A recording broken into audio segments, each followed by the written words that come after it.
Board. But look at how little people are here. It's 3 chapters. It's just they're longer. I know, but there's so little people here. It's all right. They're coming in. 1, 2, 3, 4, 5, 6, 7, 8. We're up to 9. And we're recording. So Well, up to 8 students, but 9 people. Now we're at 9 students. there we go. Let's share the screen. Oh, look, it showed up right away. Lucky me. We're just going to jump right in because this is these are longer chapters. And they're crazy. Go figure. Oh, let's let Zoe in. There she is. Chapter 27, James and the Giant Peach. James Henry Trotter and his companions crouched close together on top of the peach as the night began closing in around them. Clouds like mountains towered high above their heads on all sides, mysterious, menacing, overwhelming.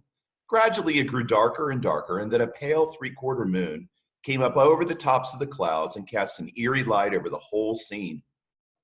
The giant peach swayed gently from side to side as it floated along, and the hundreds of silky white strings going upward from its stem were beautiful in the moonlight. So also was the flock of seagulls overhead. There was not a sound anywhere. Traveling upon the peach was not in the least like traveling in an airplane. The airplanes come clattering and roaring through the sky, and whatever might be lurking secretly up there in the great cloud mountains goes running for cover at its approach. That is why people who travel in airplanes never see anything. But the peach, oh yes, the peach was a soft, stealthy traveler, making no noise at all as it floated along. And several times during that long, silent night ride, high up over the middle of the ocean in the moonlight, James and his friends saw things that no one had ever seen before. Once, as they drifted silently past a massive white cloud, they saw on the top of it a group of strange, tall, wispy-looking things that were about twice the height of ordinary men. They were not easy to see at first because they were almost as white as the cloud itself. But as the peach sailed closer, it became obvious that these things were actually living creatures. Tall, wispy, wraith-like, shadowy white creatures who looked as though they were made out of a mixture of cotton wool and candy floss and thin white hairs. Ooh, okay, somebody is drawing on the screen. That needs to stop now. Thank you. Don't do that. Appreciate it. Ooh, I don't like this at all. Shh, don't let them hear you. They must be cloud men. Cloud men, they murmured, huddling closer together for comfort. Oh dear, I'm glad I'm blind and can't see them, or I would probably scream. I hope they don't turn around and see us. Do you think they would eat us? They would eat you. They would cut you up like a salami and eat you in thin slices. The poor earthworm began to quiver all over with fright. But what are they doing? I'm going to let in Cheyenne here. The old green grasshopper whispered. I don't know. Let's watch and see. The cloudmen were all standing in a group, and they were doing something peculiar with their hands. First, they would reach out, all of them at once, and grab handfuls of cloud. Then they would roll these handfuls in cloud in their fingers until they turned into what looked like large white marbles. Then they would toss the marbles to one side and quickly grab more bits of cloud and start over again. It was all very silent and mysterious. The pile of marbles beside them kept growing larger and larger. Soon there was a truckload of them at least. They must be absolutely mad. There's nothing to be afraid of here. Be quiet, you pest. We shall be eaten if they see us. But the cloudmen were much too busy with what they were doing to have noticed the great peach floating silently up behind them. Then the watchers on the peach saw one of the cloudmen raising his long, wispy arms above his head, and they heard him shouting, all right, boys, that's enough. Get the shovels.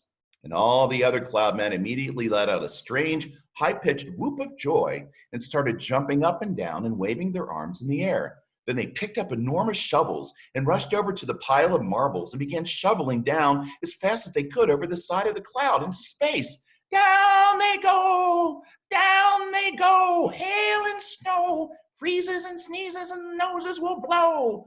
It's hailstones. They've been making hailstones, and now they're showering them down into the people of the world below. Hailstones? That's ridiculous. This is summertime. You don't have hailstones in summertime. They're practicing for the winter, James told him. I don't believe it, shouted the centipede, raising his voice. Shh, James said softly. For heaven's sake, centipede, don't make so much noise. The centipede roared with laughter. These imbeciles couldn't hear anything. They're deaf as doorknobs. You watch. And before anyone could stop him, he had cupped his front teeth to his mouth and was yelling at the cloud men as loud as he could. Idiots! Nincompoops! Half-wits! Blunderheads! Asses! What on earth do you think you're doing over there? The effect was immediate. The cloud men jumped around as if they had been stung by wasps. And when they saw the great golden peach floating past them not 50 yards away in the sky, they gave a yelp of surprise and dropped their shovels to the ground. And there they stood with the moonlight streaming down all over them, absolutely motionless, like a group of tall, white, hairy statues, staring and staring at the gigantic fruit as it went sailing by. The passengers on the peach, all except the centipede, sat frozen with terror, looking back at the cloudmen and wondering what was going to happen next. No, you've done it, you loathsome pest, whispered the earthworm to the centipede. I'm not frightened of them, shouted the centipede. And to show everybody once again that he wasn't, he stood up to his full height and started dancing about and making insulting signs at the cloudmen with all 42 of his legs. This evidently infuriated the cloudmen beyond belief. All at once, they spun around and grabbed great handfuls of hailstones and rushed to the edge of the cloud and started throwing them at the peach, shrieking with fury all the time. Look out! Quick, lie down, lie flat on the deck! It was lucky they did. A large hailstone can hurt you as much as a rock or a lump of lead if it's thrown hard enough. And my goodness, how these cloud men could throw. The hailstones came whizzing through the air like bullets from a machine gun, and James could hear them smashing against the sides of the peach and burying themselves in the peach flesh with horrible squelching noises. As they bounced off the poor ladybug's shell because she couldn't lie as flat as the other. And then quack, as one of them hit the centipede right on the nose, and crack again as another one hit him somewhere else. Oh, stop, stop, stop. But the cloud men had no intention of stopping. James could see them rushing about on the cloud like a lot of huge hairy ghosts, picking up hailstones from the pile, dashing to the edge of the cloud, hurling the hailstones at the peach, dashing back again to get more, and then when the pile of stones was all gone, they simply grabbed handfuls of cloud and made as many more as they wanted, and much bigger ones now, some of them as large as cannonballs. Quickly, down the tunnel, or we'll be all wiped out. There was a rush for the tunnel entrance, and half a minute later, everybody was safely downstairs inside the stone of the peach, trembling with fright and listening to the noise of the hailstones as they came crashing against the side of the peach. I'm a wreck. I'm wounded all over. It serves you right. Would somebody kindly look and see if my shell is cracked? Give us some light, shouted the old green grasshopper. I can't. They've broken my bulb. Then put in another one. Be quiet for a moment. Listen, I do believe they're not hitting us anymore. They all stopped talking and listened. Yes, the noise had ceased. The hailstones were no longer smashing against the peach. We've left them behind. The seagulls must have pulled us away out of the danger. Hooray, let's go up and see. Cautiously, with James going first, they all climbed back up the tunnel. James poked his head out and looked around. It's all clear. I can't see them anywhere. Chapter 28. Let's get Josiah back in here. Looks like he got bopped out. There he is. Chapter 28. One by one, the travelers came out again onto the top of the peach and gazed carefully around. The moon was still shining as brightly as ever, and there was still plenty of huge shimmering cloud mountains on all sides, but there were no cloudmen in sight now. The peach is leaking, shouted the old green grasshopper, peering over the side. It's full of holes and the juice is dripping out everywhere. That does it. If the peach is leaking, then we shall surely sink. Don't be an ass. We're not in the water now. Oh, look, over there. Everyone swung around to look. In the distance and directly ahead of them, they now saw a most extraordinary sight. It was a kind of arch, a colossal curvy-shaped thing that reached high up into the sky and came down again at both ends. The ends were resting upon a huge flat cloud that was as big as a desert. Now, what in the world is that? It's a bridge. It's an enormous hoop cut in half. It's a giant horseshoe standing upside down. Stop me if I'm wrong, but might those not be cloud men climbing all over it? There was a dreadful silence. The peach floated closer and closer. They are cloud men. There are hundreds of them, thousands, millions. I don't want to hear about it. I'd rather be at the end of a fish hook and use as bait than come up against those terrible creatures again. I'd rather be fried alive and eaten by a Mexican, wailed the old green grasshopper. Please be quiet. It's our only hope. They crouched very still on top of the peach, staring at the cloud men. The whole surface of the cloud was literally swarming with them, and there were hundreds more above, climbing about on that monstrous, crazy arch. But what is that thing? And what are they doing to it? I don't care what they're doing to it. I'm not staying up here. Goodbye. And he scuttled over to the tunnel entrance. But the rest of them were too frightened or too hypnotized by the whole affair to make a move. Do you know what? What? That enormous arch. They seem to be painting it. They got pots of paint and big brushes. Look. And he was quite right. The travelers were close enough now to see that this is exactly what the cloudmen were doing. They all had huge brushes in their hands, and they were splashing the paint onto the great curvy arch in a frenzy of speed, so fast, in fact, that in a few minutes the whole of the arch became covered with the most glorious colors: reds, blues, greens, yellows, and purples. It's a rainbow. They're making a rainbow. Oh, isn't it beautiful? Just look at those colors.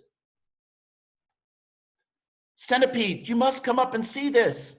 They were so enthralled by the beauty and brilliance of the rainbow that they forgot to keep their voices low any longer. The centipede poked his head cautiously out of the tunnel entrance. Wow. I've always wondered how those things were made, but why all the ropes? What are they doing with those ropes? Good heavens, they're pushing it off the cloud. There it goes. They're lowering it down to the earth with ropes. And I'll tell you something else, if not greatly mistaken, we ourselves are going to bump right into it. Bless my soul, he's right. The rainbow was now dangling in the air below the cloud. The peach was just below the level of the cloud, and it was heading directly towards the rainbow, traveling fast. We're lost.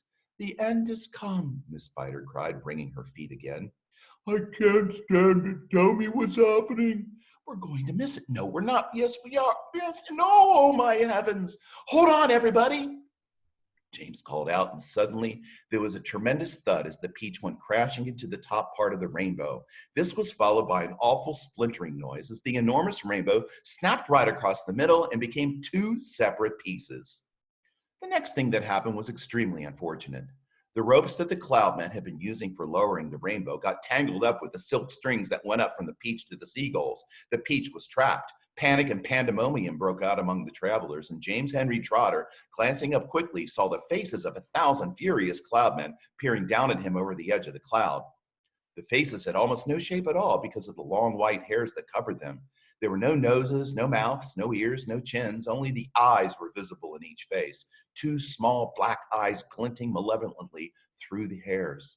Then came the most frightening thing of all. One of the cloudmen, a huge hairy creature who must have been 14 feet tall at least, suddenly stood up and made a tremendous leap off the side of the cloud, trying to get to one of the silk screens above the peach. James and his friends saw him go flying through the air above them, his arms outstretched in front of them, reaching for the nearest string, and they saw him grab it and cling it with his hands and legs, and then very, very slowly, hand over hand, he began to come down the string. Mercy, mercy, save us. He's coming down to eat us. Jump overboard.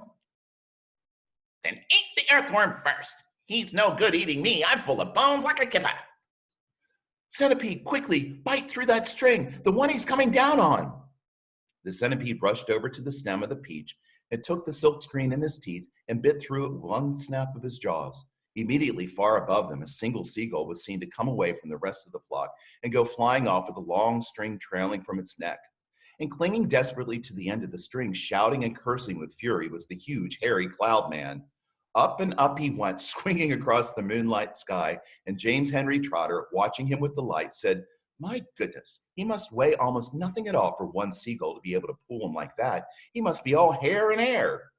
The rest of the cloudmen were so flabbergasted at seeing one of their company carried away in this manner that they let go of the ropes they were holding, and then, of course, down went the rainbow, both halves of it together, tumbling toward the earth below.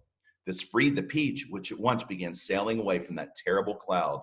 But the travelers were not in the clear yet. The infuriated cloudmen jumped up and ran after them along the cloud, pelting them mercilessly with all sorts of hard and horrible objects. Empty paint buckets, paintbrushes, stepladders, stools, saucepans, frying pans, rotten eggs, dead rats, bottles of hair oil, anything those brutes could lay their hands on came raining down upon the peach. One cloudman, taking careful aim, tipped a gallon of thick purple paint over the edge of the cloud right onto the centipede himself. The centipede screamed with anger. My legs, they're all sticking together. I can't walk, and my eyelids won't open. I can't see, and my boots are ruined. But for the moment, everyone was far too busy dodging the things that the cloudmen were throwing to pay any attention to the centipede. The paint is drying. It's going hard. I can't move my legs. I can't move anything. You can still move your mouth, and that's a great pity. James, please help. Paint off, scrape it off, anything. Chapter 29. It seemed like a long time before the seagulls were able to pull the peach away from that horrible rainbow cloud.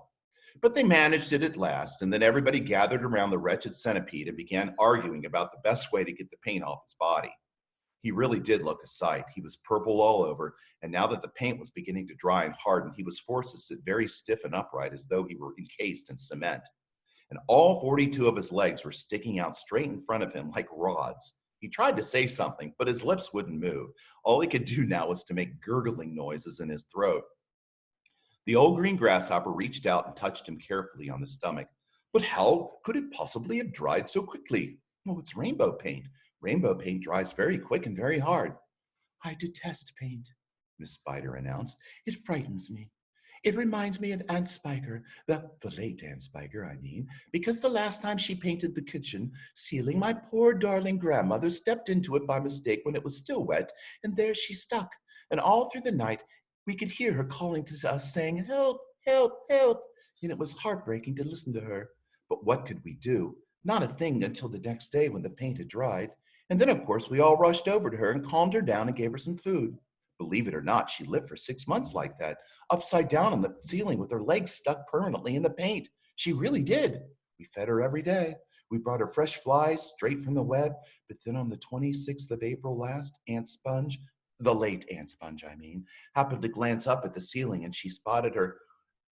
A spider, she cried. A disgusting spider. Quick, fetch me the mop with the long handle. And then, it was so awful. I can't bear to think of it. Miss Spider wiped away a tear and looked sadly at the centipede. You poor thing. I do feel sorry for you. It'll never come off, the earthworm said brightly. Our centipede will never move again. He will turn into a statue, and we shall be able to put him in the middle of the lawn with a bird bath on the top of his head. We could try peeling him like a banana, the old green grasshopper suggested. Or rubbing him with sandpaper. Now, if he stuck out his tongue, the earthworm said, smiling a little for perhaps the first time in his life. If he stuck it out really far, then we could catch hold of it and we could start pulling. And if we pulled hard enough, we could turn him inside out and he would have a new skin. There was a pause while the others considered this interesting proposal. I think that's the best thing to do. Then he stopped. What was that? He asked quickly. I heard a voice. I heard shouting. Chapter 30. Stop the share. How exciting. Stop the recording.